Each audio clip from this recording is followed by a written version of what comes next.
Thank you. Hello, everyone. Hello to all our listeners out there, whether you be in Africa or in the rest of the world. I want to introduce everyone today to Dr. David Biryage. Welcome, David. So nice to have you here with us.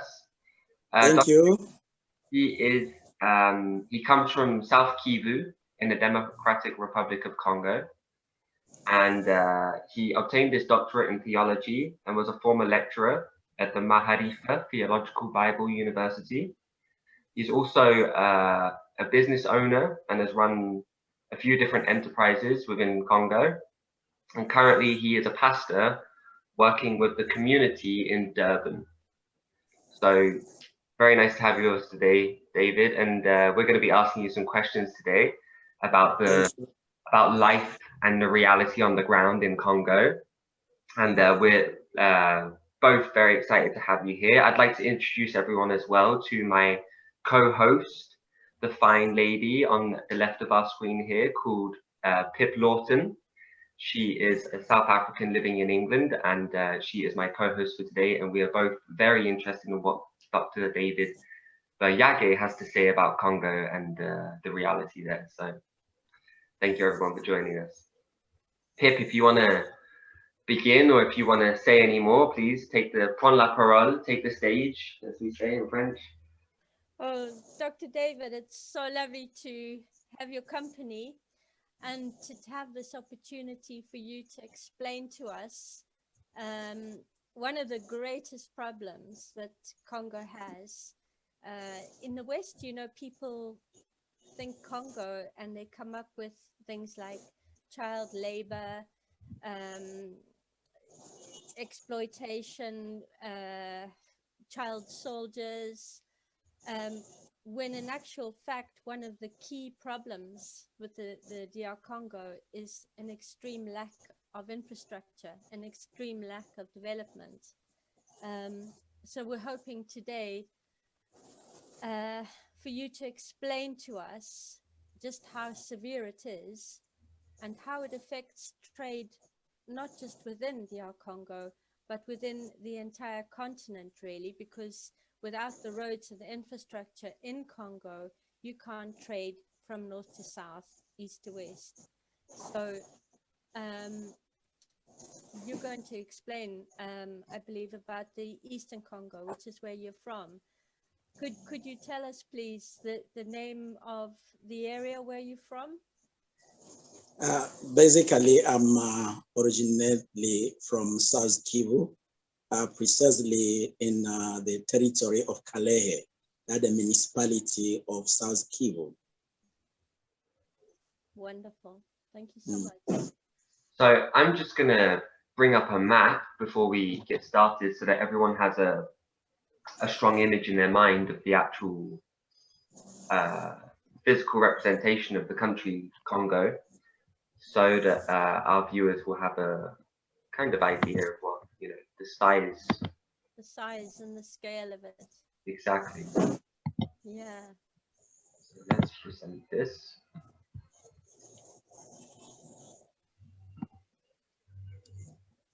Okay. So we've got Africa, which many people don't realize because of the Mercator projection of the maps that we look at. They don't realize just how huge the continent of Africa is. So there on the map, you can see that you can actually fit the USA, most of Europe, India, China, and they all fit into the one continent of Africa, which is mind-blowing. So if we go to the Congo, to give people an idea of just how vast this beautiful country is, it is nearly 2.5 million square kilometers. So that is slightly greater than the combined areas of Spain, France, Germany, Sweden, and Norway. Wow. And it's the second largest country in Africa. So to give an idea, and I think you've got another map there, haven't you, Nick? Yep. So if you traveled from capital city Kinshasa, which is in the west, over to Bukavu, which is in the east. So Bukavu's here. Yeah, you got it there, and That's Kinshasa. Bukavu here, and Kinshasa, the capital, is there. So that is 2,494 kilometers, which is just slightly less than traveling from London to Moscow, which is 2,879 kilometers. So here we see Moscow. Yep. London. So now you can start to realize just how vast the DR Congo is. It's phenomenal. And this is actually an outline of the DR Congo over Europe. Yeah, over Europe. So it covers it's a large portion of the North Sea, including half of Europe. Yep, that's amazing. Yeah. So now that we've explained the size of the Congo, we come to Dr. David with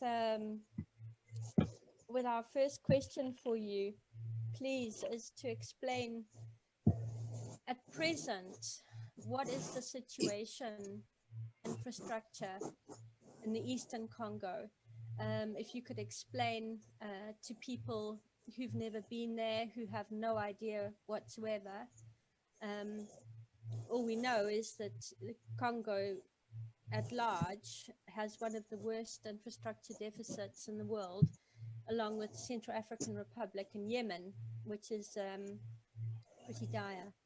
So if you could just give us an idea of what life is like, you know, in South Kivu, North Kivu, Ituri, if you want to travel around, if you want to trade, if you want to get from A to B, what's the situation? Thank you very much, Sister Barb. First of all, I would like to greet all our viewers, wherever they may be, in the whole continent of Africa, Europe, America, and all over the world. I would like also to appreciate the opportunity of explaining to the viewers about the situation in D.R.C., especially the infrastructure situation of D.R.C. As Sister Pap has introduced the situation in D.R.C., D.R.C. is a huge country sitting in the middle of Africa, almost the center of Africa. And it's known to be a very rich country in mineral, in arable land, yet the population are living in subject poverty. And going to the question on the situation on the ground, especially about the infrastructure of the country, is that we have no basic infrastructure in D.R.C.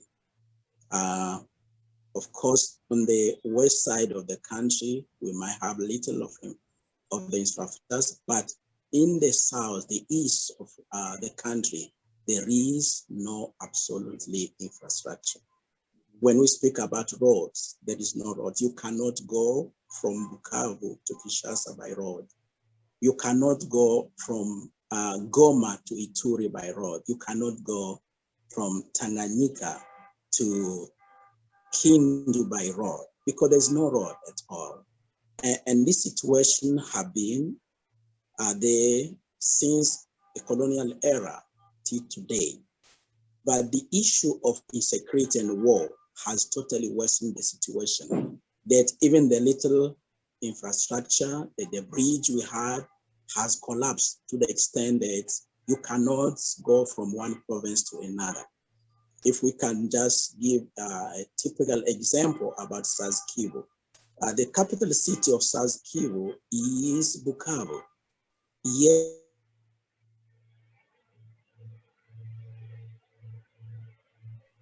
because there is no road. So this is the whole situation about infrastructure and especially about roads in D.R.C. And this situation has hindered the development of D.R.C. and also has totally impacted negatively the life of people in DRC. Because if there's no road, you cannot trade. If there's no road, it's hard to create jobs also. Not only we have got a situation where there's no road in DRC, but also we have no railways. The whole east of Congo, from Tanganyika to South Kivu, North Kivu, Ituri, and Maniema, even Chopwe, there is no railway, except the only line which we have from Tanganyika to Kindu and Kalemi, from Kindu to Lubumbashi and Lubumbashi to Kasai. That's the only line of railway we had in DRC, but also is not working in full capacity. So we have no railway in DRC. Just imagine such situation where it's impossible for the people to move from one province to another, from one municipality to another. Talking about the infrastructure, especially when you're talking about roads and railway, the lack of these two important infrastructure in DRC is very dramatical situation in DRC. That people, for them to go from one province to another, they have to fly. And the flight is very expensive. Yeah. To someone who is not working, if you take an example of someone who's a teacher who's earning less than $150 a month, how can they fly from Bukavu to Kinshasa where the ticket is costing $500? And this issue has also impacted the economy of the country. That you have got a place where there is no access of roads, there is no train. The only way to access the place is by air. How can you ship a bag of cement by air to a place? Right. You can do it, but how will be costing that cement in that area? So this is the situation we have in DRC, which also is making the life in DRC to be unbearable. And the issue of, yes, Nick. I just wanted to interject here, because you're bringing up some really interesting points that I think for our watchers is important to understand. And I just wanted to ask you, like, if you could kind of draw up a list of the top 5 concerns of the local population living in Eastern Congo, what would you say are the local population there? What are their top concerns, and what would the local population see as their greatest needs right now within those provinces? Would you say it is infrastructure development as the number one necessity for them to progress their society and move their living standards forward? Is that the single most important thing, or are there other aspects to this issue as well? Thank you very much, Nick, for the question. Truly, the really basic need for the people in Congo and in east of Congo particularly is infrastructure. Okay. That's the basic need.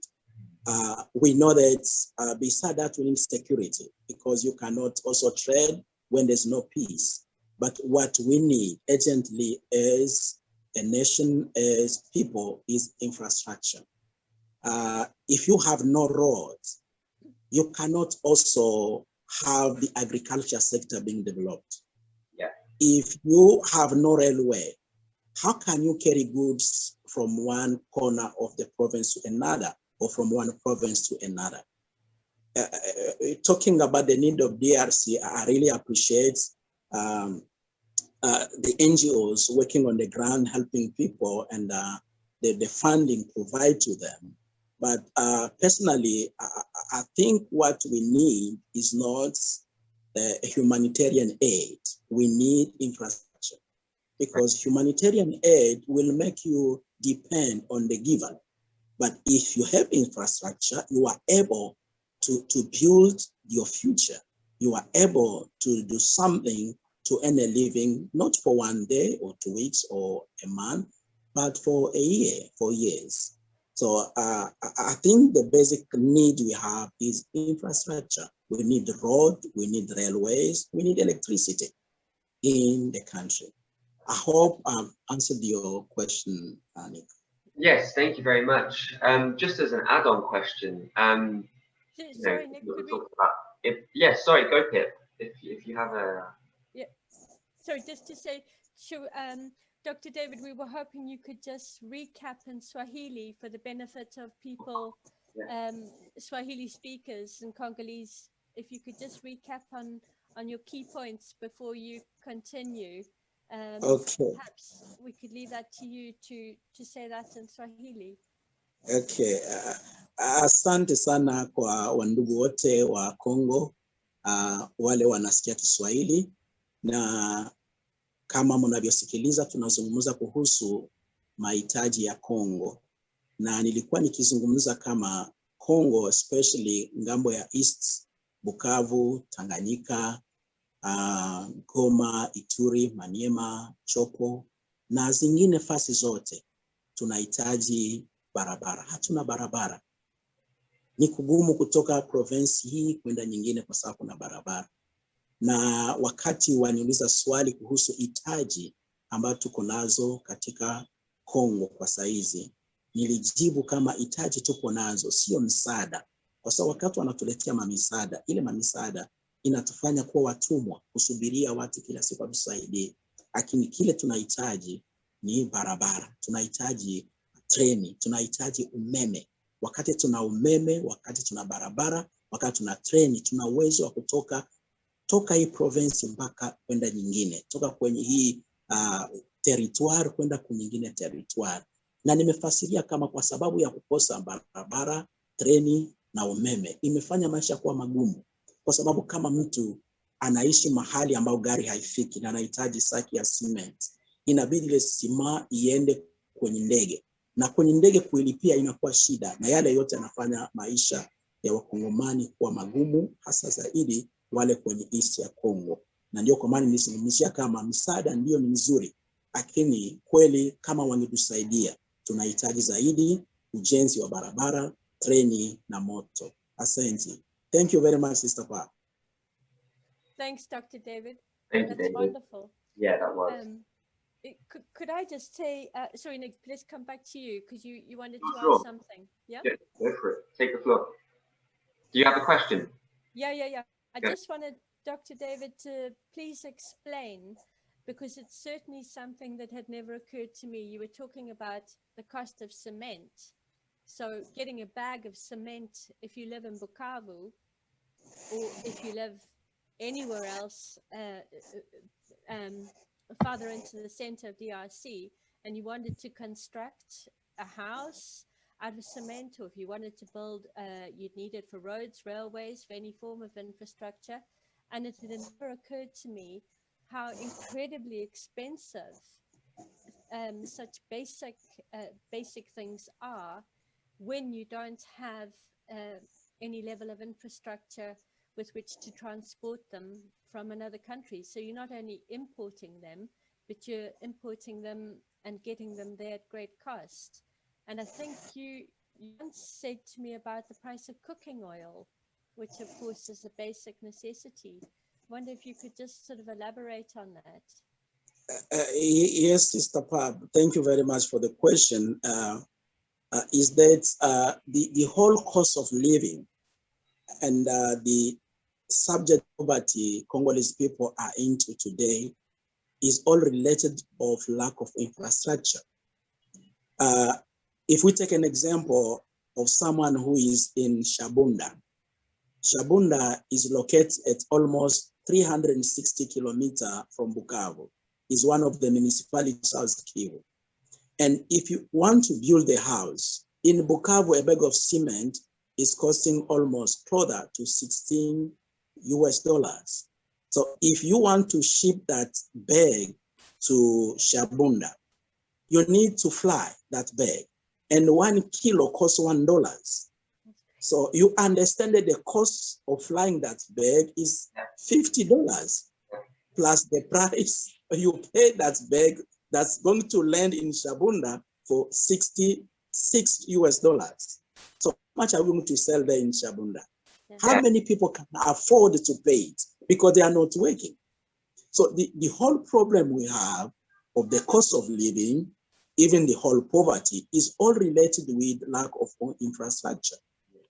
But when you talk about maize or oil or all the other products, you find that there is a place where they have got a lot of stock, but they cannot bring it to another area of the country. Therefore, they only now planting for domestic use. They don't do it for business purpose, and it's affecting the entire life system of people. If you took the sunflower oil, a 5 liter of sunflower oil right now in Goma is costing almost $15 US. Yet in other countries, you're looking at $7. Yes. So these are people who are poor, who have no jobs, who are in the situation of war and conflict, yet the cost of living is so high, more than other places. So this is what also is impacting negatively the life of people in DRC, and are truly needed. What DRC needs right now is infrastructure. Thank you, Sister Pat. It's mind-blowing, isn't it? You know, how we don't even think about that. The lack of infrastructure, lack of roads and railways is making poverty 150 times worse. And it's the cause of it, as Dr. David, as you say. Yeah. So when you're without a job and you're poor, and you have no access to market for your goods, whatever they are, you have no opportunity to go and get a job, and then you've got to pay $15 for 5 liters of cooking oil. It's crazy. Yeah, I mean, these are the things that a lot of, I think, especially people from developed countries take for granted, because often living in developed countries, you know, people will just go and consume in places such as supermarkets and markets in general. And what they don't see is the enormous logistical costs and logistical organizing that goes into making those fruit and vegetables or meats or dairy products arrive on the shelf. One, before they go out of date. Two, at a cheap cost. Like the transportation is very cheap to be done in Europe and in America, because we have the infrastructure to do these things. So these are things that most consumers in the West, especially today, do take for granted, because they haven't been so much to the countryside and seen the enormous amount of planning and development that is needed to actually transport these goods from the place of produce to the place of consumption. You know, we all go into restaurants in these places, but very few people are understanding the greater costs as to how to bring these things to market. So that was just brilliantly explained by Dr. David as to basically the single biggest bottleneck for a country like Congo, which is still developing and still, like any country today, is always developing, should be at least. The biggest bottleneck they're finding is literally getting goods from A to B. It's not that Congo isn't rich in resources or isn't capable of having markets or agriculture or things like these. It's simply that having produced those things, they would not be able to get them to market, would not be able to bring them to a place where they can be sold efficiently enough to make it economical. And so what you're finding is in these provinces, I was going to ask, my next question to you, Dr. David, was going to be, what are the issues cross-border? Because we know in Africa there's very little intra-trade within the continent. And I would say that this is largely down to the lack of border connections between the countries in Africa. So we see here in Tanzania on this brilliant map that Pip found for us, you actually see the train line from Tabora to Kigoma there. And you also see the train line here at the bottom going into Zambia. And also there is a small train going along the south of Congo here, passing from Angola into Zambia. It goes through Lubumbashi, but it's very, very old from my understanding. But in Congo, like even less development than other countries in Africa. So maybe you could talk a little bit about that, like how trade across border between African countries is also such a difficult, it's such a difficult process. Thank you very much, Nick, for the question. And before I can answer this question, let me just also explain a little bit about the infrastructure itself. As we spoke about roads, railways, also the issue of electricity.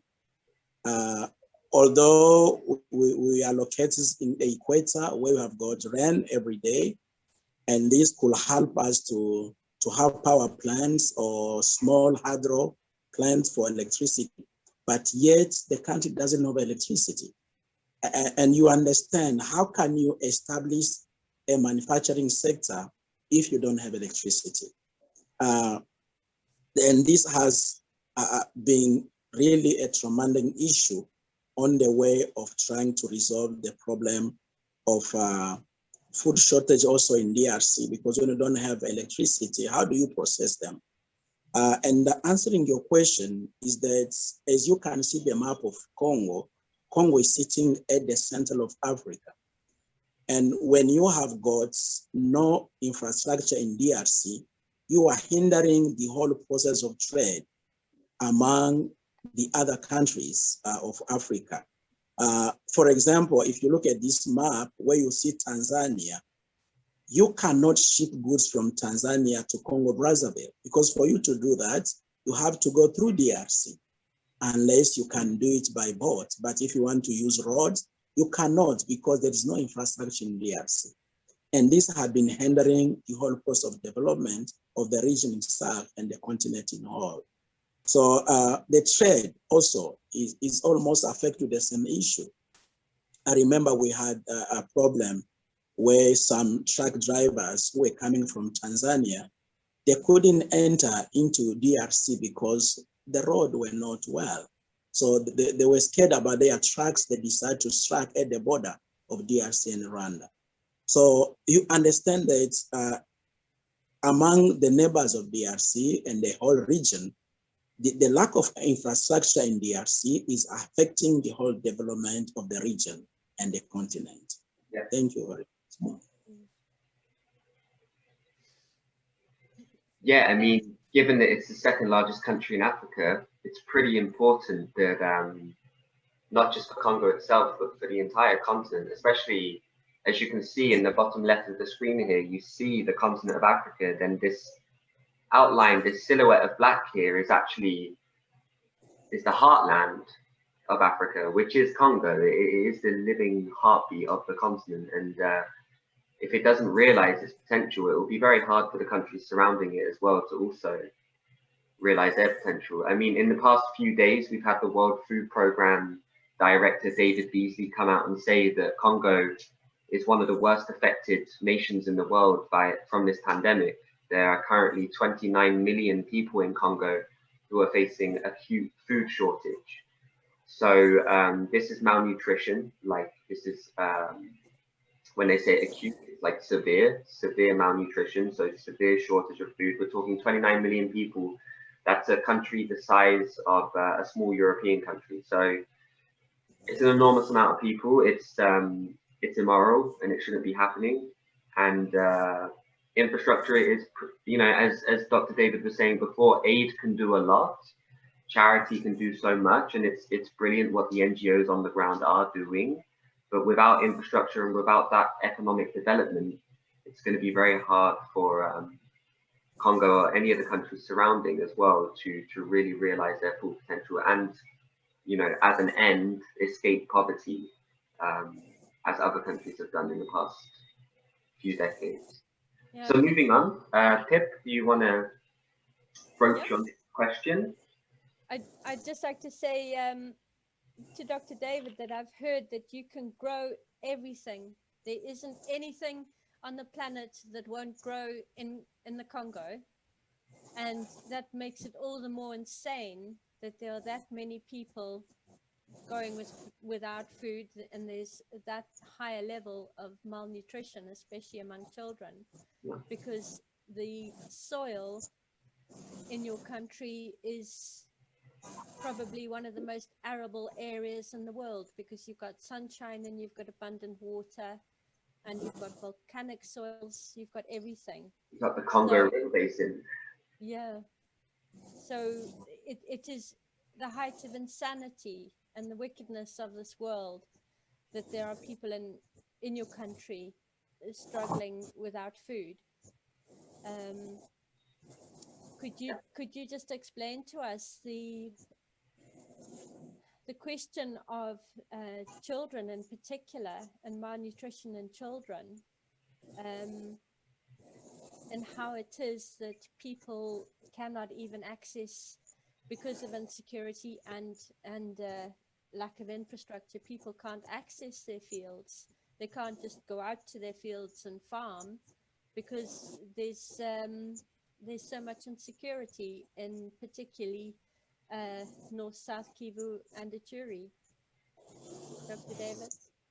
Thank you very much, Sister Pab, for the question. And the answer of this question can be explained in two ways. I also had the time to go over the reports about the food shortage in D.R.C. But as you know, as we've been saying, there is two problems we have in D.R.C. The first one is insecurity, where people cannot go to the field. They cannot do anything when there is war and where there is fighting. So if people cannot go to the field, therefore, at the end of that season, you cannot have food for people in the country. But also, as you have said, the infrastructure is also a huge problem about this food insecurity and malnutrition in D.R.C. Because for you to have a healthy and a lifestyle, you need to have a balanced diet. Your food has to be balanced. And as you know that there is certain food which can grow in this region, but they cannot grow in another region. Mm-hmm. So if you have no road to allow people to have access to various food, you will find that certain type of people where they live, if they are growing cassava, they'll only be eating cassava. And this will lead to malnutrition and food shortage. So the whole issue for me is that we need to build infrastructure in D.R.C. that people who have got maize in Goma can transport them in Bukavu. And people who have got potatoes in Bukavu can bring them in Goma. If we have the road, the malnutrition, the food shortage cannot be had in D.R.C. As you have said, it is a very fertile country where anything can grow. But you have to understand that if someone who is located in an area where there is no road and he needs potatoes, and those potatoes have to be airlifted to the place, and the person doesn't have enough money to buy those potatoes, that's going to affect his health. And that's why we're talking about malnutrition, because potatoes are heavy. For you to lift them from Goma to Kindu, it costs you $1 per kilo. So when you pay $1 per kilo and they land in Kindu, how much going to be that potatoes? And a person who is not working, a mother who is not working, and the father who is not working, how can they afford to buy those potatoes? And if they cannot afford, that means that child will not have the basic food that child needs for him to have a balanced diet, a balanced, healthy system of nutrition. So, and that the whole problem, Sister Pab, as we are saying here, the whole food shortage in D.R.C., the malnutrition in D.R.C., they are all related to lack of infrastructure. They are all related to lack of road, railways. They are all related to lack of electricity. How do we process food for a person to eat healthy if you don't have electricity? So that's the issue on the ground. I think we need to deal more on the infrastructure in order to change the situation on the ground. Thank you very much. Dr. David, could you, we've forgotten to get Yes. the Swahili translation, and could you just recap in Swahili on that? Yes, thanks Sister Pap. Asante sana. Tulikuwa tunazungumza kuhusu ripoti ambayo ilitoka ya Umoja wa Mataifa kusema kama watu milioni 29 wanahitaji chakula katika Congo, na kuna hali ya ukosefu wa chakula ambayo ni malnutrition. Na nimeweza kufasiria kama hii hali ya ukosefu wa chakula katika Congo, si kusema kama wakongomani hawawezi wakalima, wala si kusema kama Congo haiwezi kaweza kulisha watu wake, ila ni tatizo ya kukosa amani, ni tatizo ya kukosa barabara na treni, kukosa hali ya kubeba chakula. Nimefasiria kama kusudi uwe na afya, lazima upate chakula chote, ukule viazi, ukule maharagi, ukule samaki, unywe maziwa. Na vile vitu havipatikane kila fasi yote katika Kongo. Kuna vile vitu viko Goma, kuna vitu viko Bukavu, kuna vitu viko Kasai, kuna vitu viko Equateur, kuna vitu viko Bandundu. Wakati hatuna barabara, vile vitu haviwezi vikafikia mtu. Na lazima, ili mtu awe mwenye afya, ni lazima kule ile mchanganyiko wa chakula.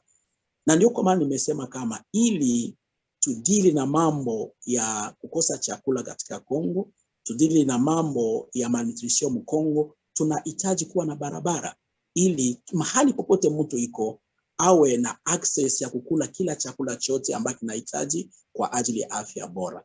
Asante. Thank you very much, Sister Pap. So our next question is one regarding, you spoke briefly on it earlier, Dr. David, regarding the security situation in the country. So the violence and insecurity have plagued the region for the past 20 years and more.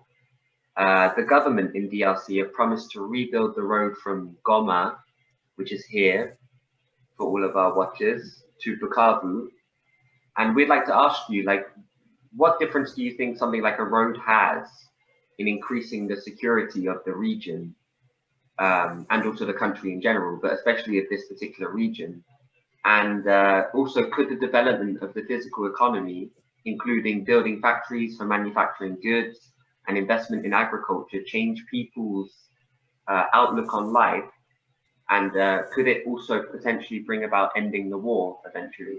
If you develop these needs more, is that going to be a, you know, potential arrival of the end of this war that has been ongoing for many years now? Thank you very much, Nick, for the question.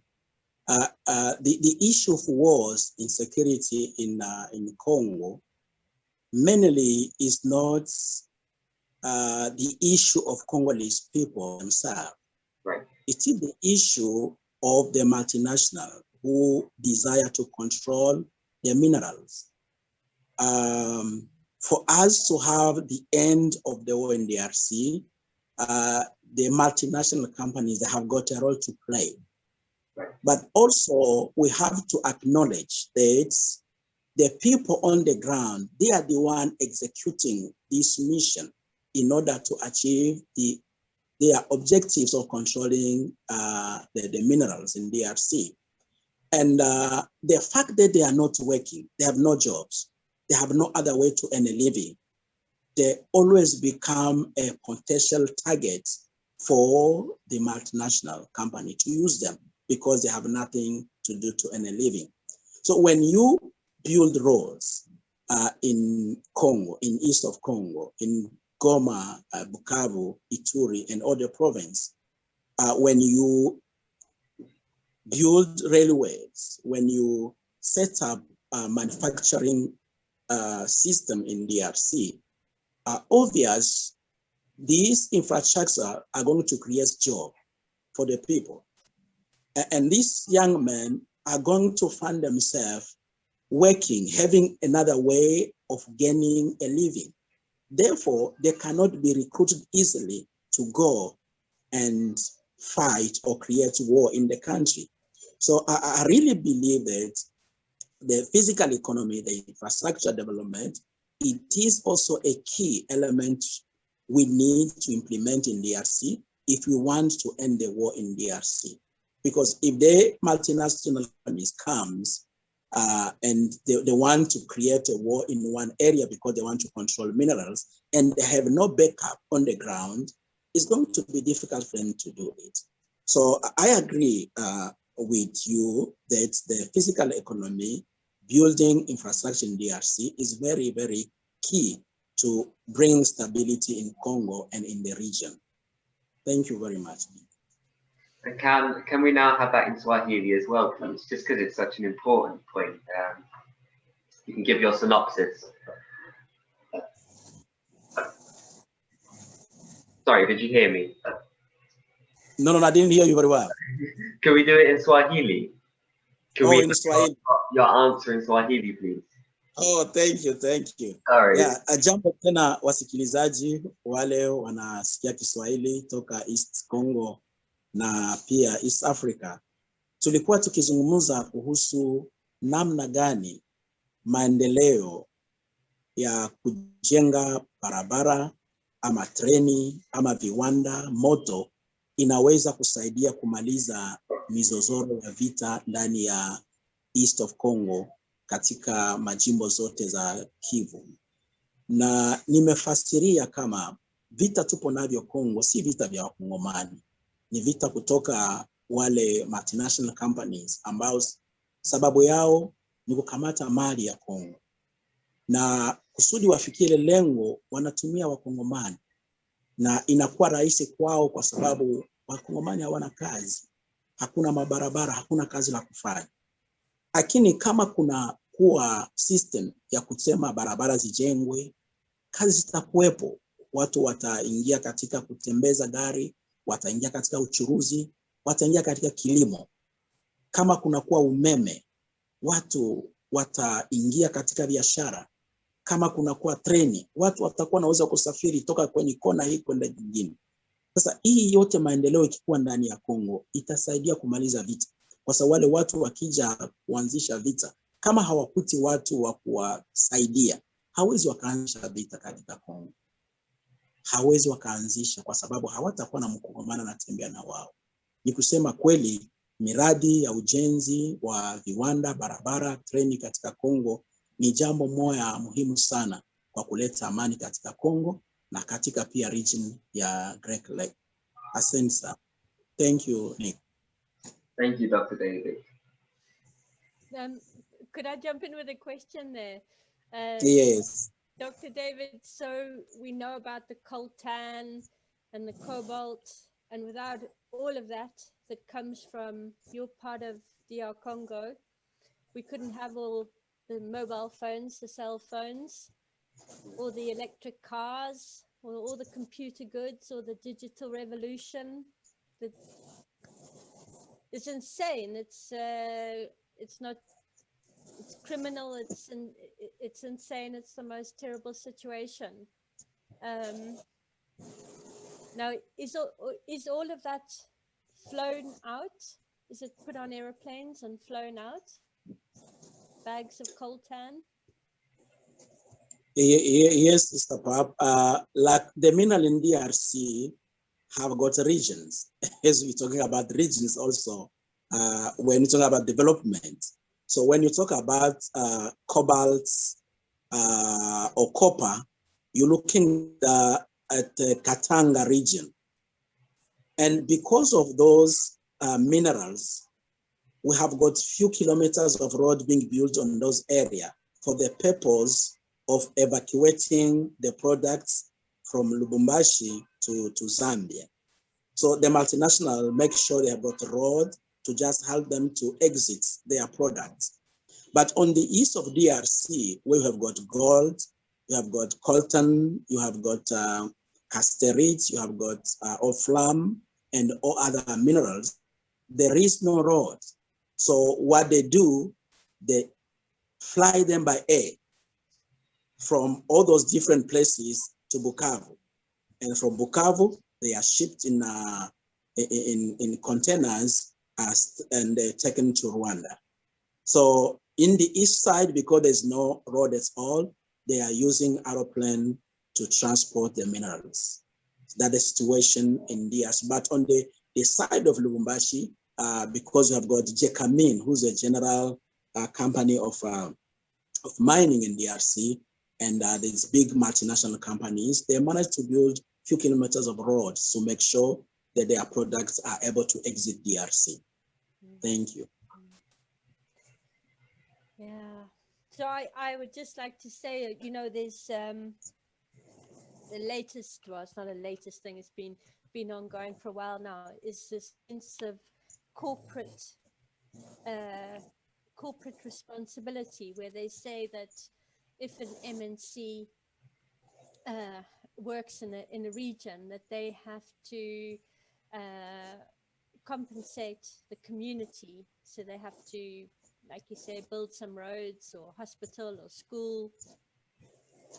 And personally, I disagree with that, because that MNC is probably paying less than 10% tax to the government.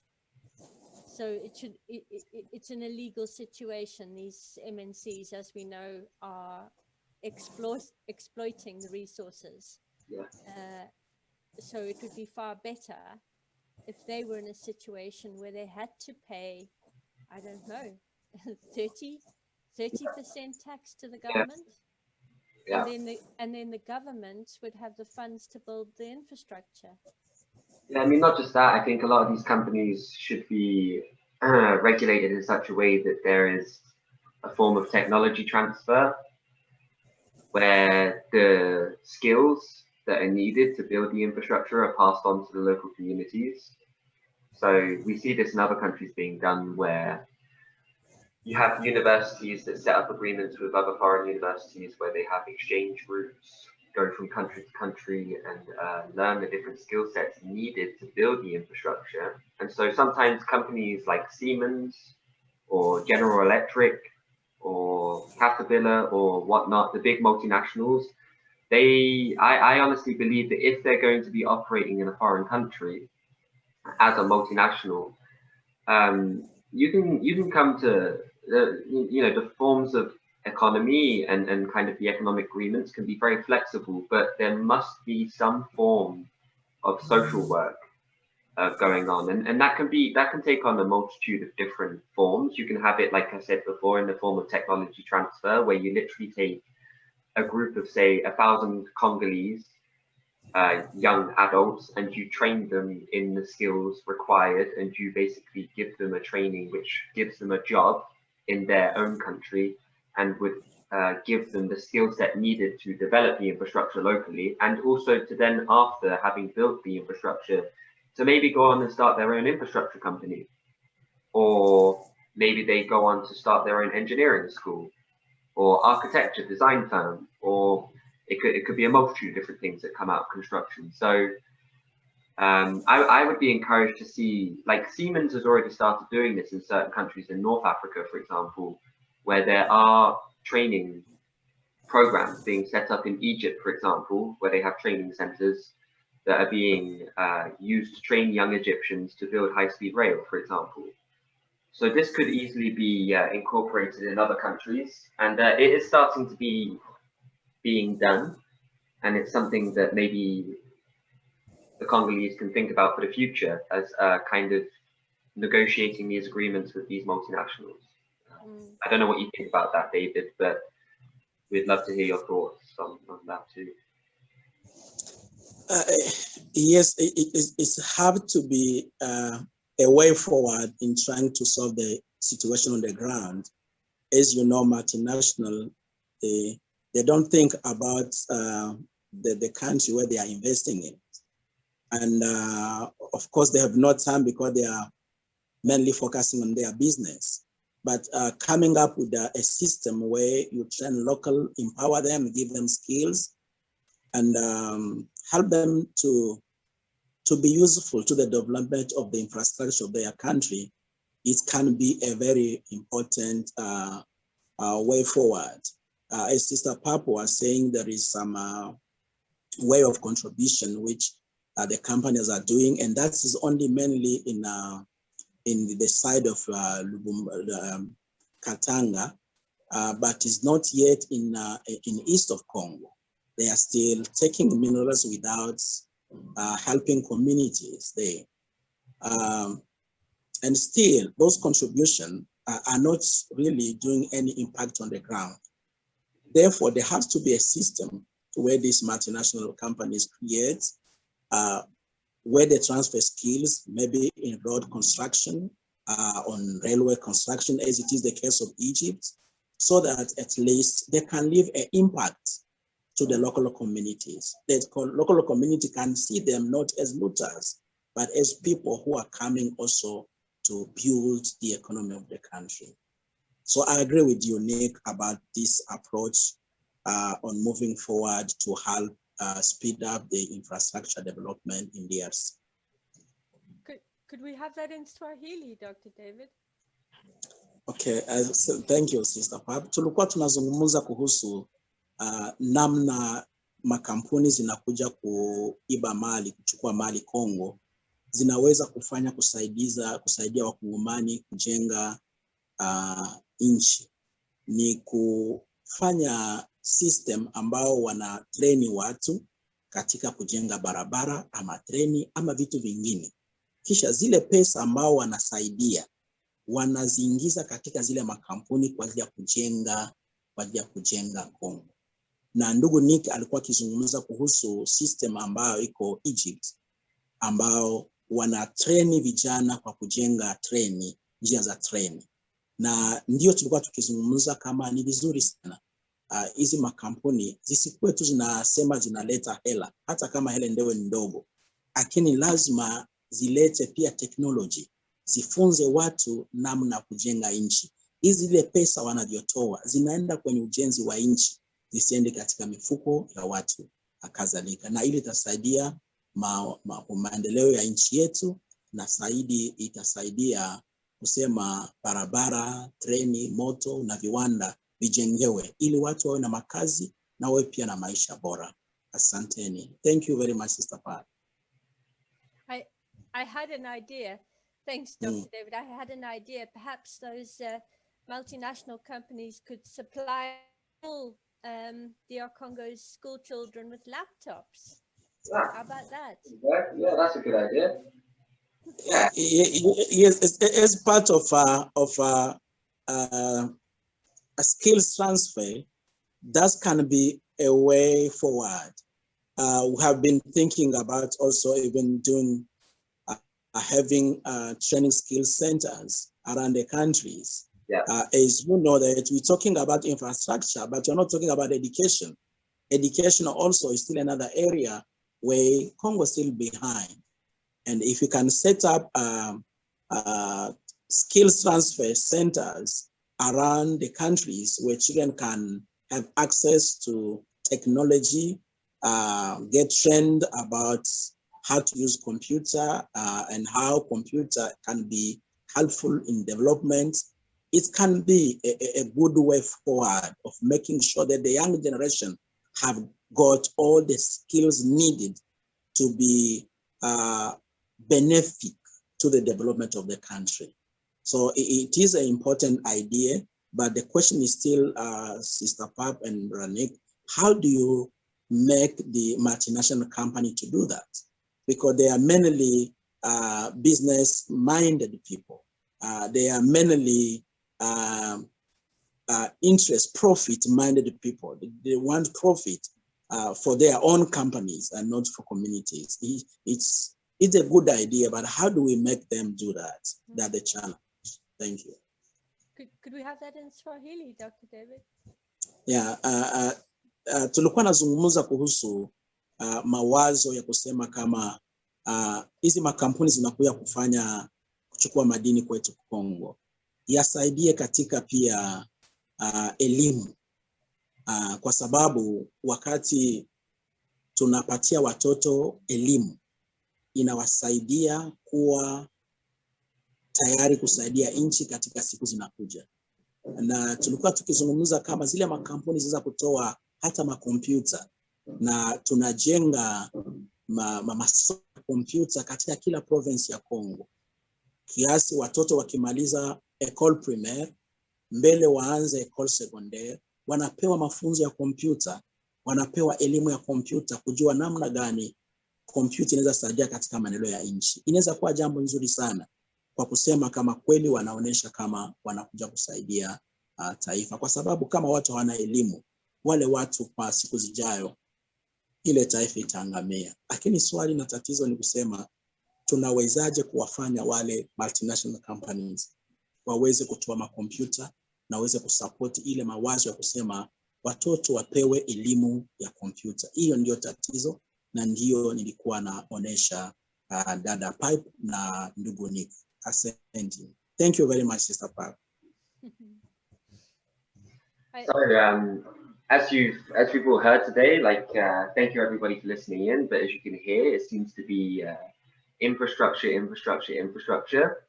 But of course, national development comes with a national education policy too, and we would not want to see all this infrastructure being built by foreign companies as well. This is something important. It's essential that national development comes by the people, for the people, and of the people.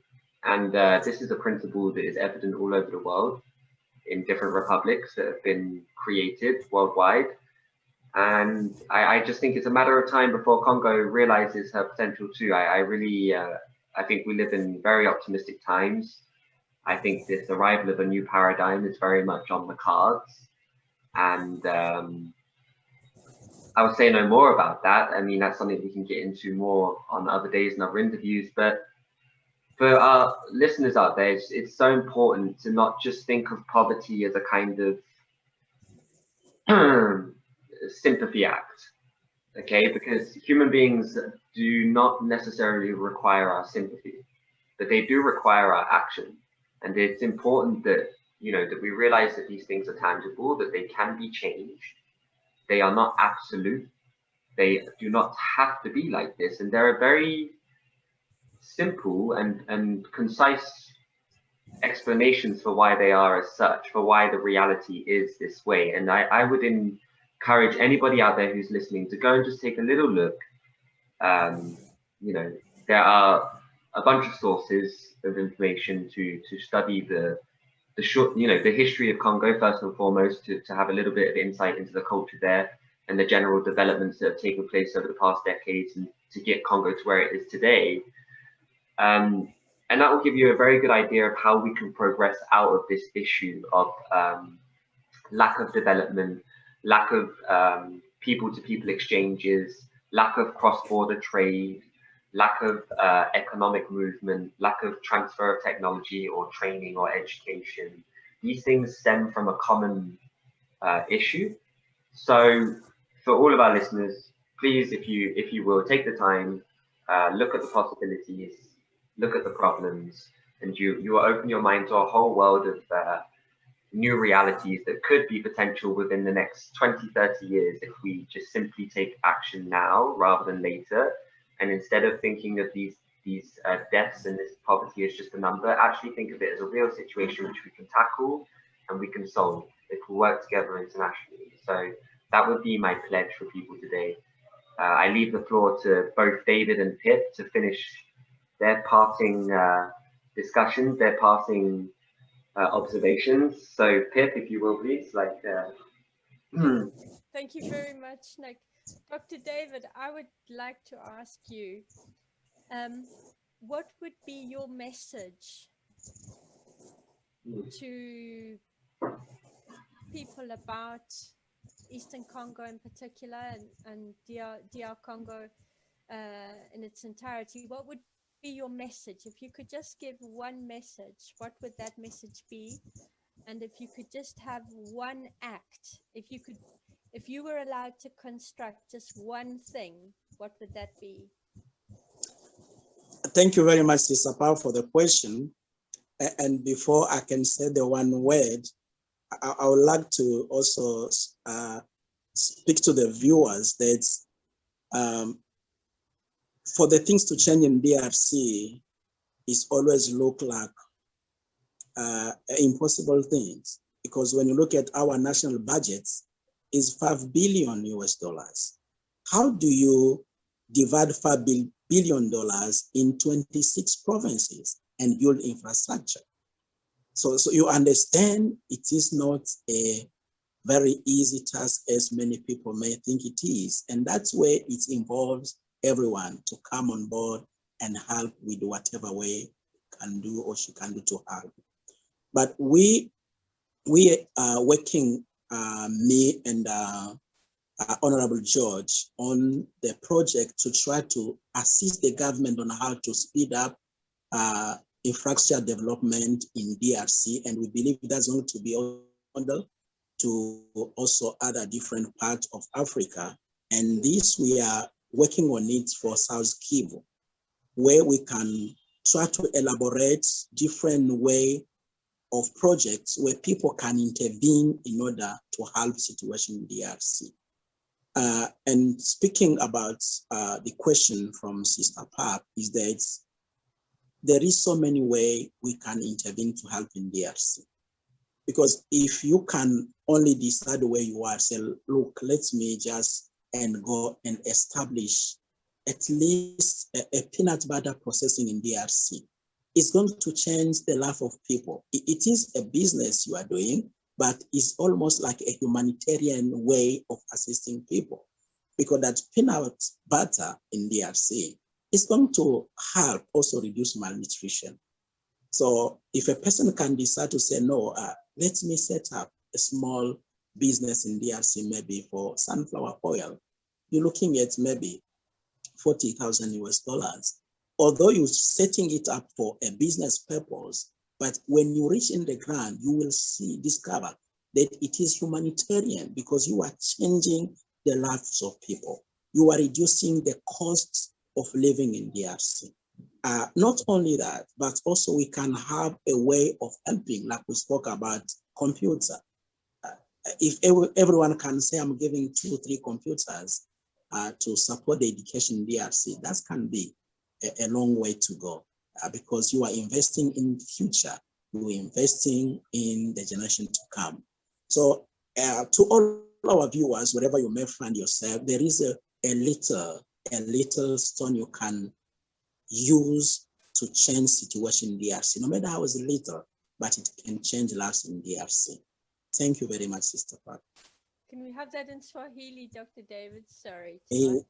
Thank you very much. Asante sana. Nilikuwa nakijibu swali ya Sister Pap alikuwa anauliza kwa wale wanatusikiliza, wale ambao wako kwenye nchi nyingine za Ulaya kama vile Marekani na mahali popote, kitu gani tunaweza kufanya kwa ajili ya kusaidia. Na nimefasiria kama ujenzi wa infrastructure ndani ya nchi yetu Congo kweli ni jambo nzito. Kwa sababu ukiangalia budget yetu leo ni bilioni 5 na tuna majimbo 26.